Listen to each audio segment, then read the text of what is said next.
Political strife, regional turbulence, and endless opportunities to test your mettle against worthy opponents in a land where living by the blade is the only sure way to survive. That's what Where Winds Meet aims to bring to life with a wuxia-based action-adventure set in the later years of the Chinese Song dynasty. And while the martial arts that uses a wuxia-based combat loop are an entertaining addition, this isn't a game that gets you from one brutal fight to another.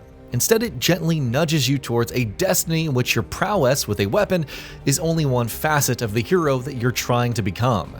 Where Winds Meet isn't just about fighting in its world, it's about living in it.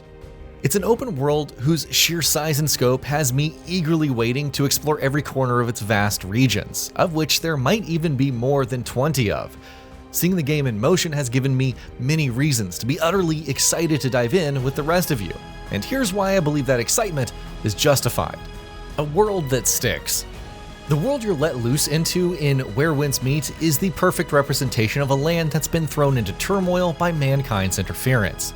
There's both peace and chaos to be found as you make your way through Qinghe and Kangfei, the game's starting areas. While Qinghe is an immediate stunner with its lush fields, serene countryside, and a host of mountain trails, caves, rivers, and ancient ruins to discover, it's a vast land that can have you lost in its many wonders. Aside from a colorful, resplendent showcase of just how visually impressive Where Winds Meet really is, there's a calm in the air around Qinghe, disrupted only by players who happen to find swords drawn as a result of their actions. By contrast, Kangfei is a bustling, beautiful city, a massive urban heart that beats with the life it supports. Its markets, rooftops, and the general air of cultural depth it presents to you as you walk through its streets seem to hum with opportunities, no matter your goals for being there. It's hard not to duck into the nearest alley just to see what's at the end of it. You never know what you might find. When you couple such worlds with the game's overall visual framework of realistic architecture, dynamic weather, and day and night cycles, and a general layer of authenticity that the developers have baked into the experience, this is an open world that not only ranks up there with the best ones there are, but manages to bring its own tricks to the table. So how does it manage to do that? Well, we're glad that you asked. The land also lives outside of you. It's easy to find open worlds in which their populations might seem dense, but are never truly alive. Thankfully, Where Winds Meet goes the other way, weaving its narrative into the world in ways that make it feel like it's more of a character than merely a stage for its actors. There are different political factions vying for power and influence, and loose cannons like yourself looking to carve their name into a very turbulent time frame. But it's also a world in which life thrives outside of mankind's petty squabbles. Early on in the adventure, I came across a bear expressing no small amount of frustration on a tree. Observing the bear soon turned into a teachable moment, my character brushing up on some Tai Chi and unlocking the ability to hurl large objects as projectiles. On other occasions, I found myself jumping off my horse to try my hand at hunting or fishing, taking a moment to be one with the natural world that's been so painstakingly created.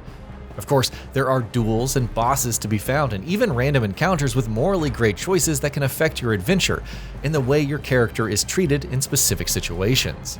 In Where Winds Meet, life goes on, and there are things to do irrespective of whether you, as a main character, uncover enough of it to actually find their value. It's an exploration loop that reinforces your role as a wandering swordsman trying to make a mark on a canvas that's yet to be fully completed. However, there's another facet to the open world that helps paint a complete picture of its efficacy at catching the attention of its players and keeping them invested in what it's offering. The world responds to your actions. Rounding out the pillars of how Where Winds Meet presents an open world experience that has you very invested right off the bat is in the way that the world responds to you. Aside from your narrative choices having a bearing on how your story might end, there are other details that showcase how this is a world that continues to breathe even when you're not looking. The NPC AI does a fine job of keeping townsfolk, soldiers, travelers, and others in the world quite dynamic.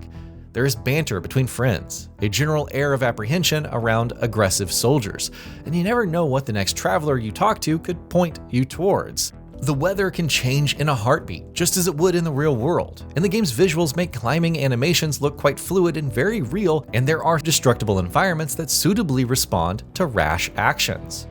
And of course, you never know where you're going to pick up the next skill, weapon, or gear that carries you for the next several hours of the experience. It helps that traversal is so fluid and a pleasure to navigate the world with. I can see myself forgetting to fast travel as I go about my business, enjoying the way my character just breezes along with animations that just refuse to get old. And I doubt that's going to change anytime soon, at least for me. And given how the game encourages climbing, I'd say that is a good thing.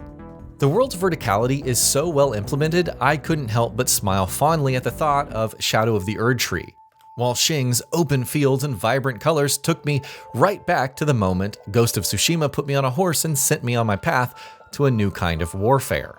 Where Winds Meet brings all of these elements that form the lifeblood of an open world together in a way that makes it ambitious.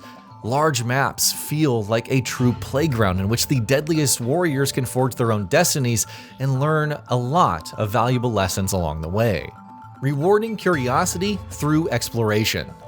The world in Where Winds Meet is one that doesn't restrict its narrative to a few cutscenes. That's a storytelling method that has perhaps outstayed its welcome thanks to the current generation of games weaving their stories into the worlds that they create. Fortunately, Where Winds Meet weaves the complex lore of its world into the very fabric of your map. Visiting locations that are off the beaten track let you uncover more about the game's take on the Song Dynasty, and the events that have plunged it into turmoil that signaled its decline. The tension that such a decline could cause is woven into the way differing factions remain hostile to each other. It shows in the presence of wanderers such as ourselves, free to take the law into our own hands if we so choose. There are warlords vying for power and influence, looking to fill any political vacuums that could arise. And all of these underlying narrative threads hide in plain sight, simply waiting for a tug from you to unravel and present you with hours of content that could have you ignoring the main campaign for a while before you decide to dive back in. It's a way of building curiosity that I find very welcoming in an open world adventure of this scale. There's a sense of anticipation that hit me every time the wind rustles through the leaves of a forest in Qinghe, or as I watch the light of a lantern bounce off the surface of a canal in Kangfei. It's the unshakable feeling that perhaps another hour or two exploring the area might yield something important, either for the main story or for my own character's personal arc. Where Winds Meet delivers a world that just clicked for me, having me very invested in exploring it until my eyes simply couldn't stay open for me to see what was waiting for me around the next corner of Kangfei. It's a world in which exploring feels organic enough to make you forget about your objectives and simply take life as it comes to you, as a true wanderer would do. I can't wait to uncover more of Qinghe and Kangfei, and I'm already grinning to myself as I think about the unknown regions that are yet to be revealed. Where Winds Meet is going to be a wild ride through a world that might just have me wishing my console was a time-traveling machine instead. I feel the same anticipation for its release as I did while exploring its truly amazing open world. And that is this ambitious title's biggest strength. And that'll be about it for this one. If you guys like what we're doing at GamingBolt, please consider subscribing to our channel, and I'll see you guys on the next video.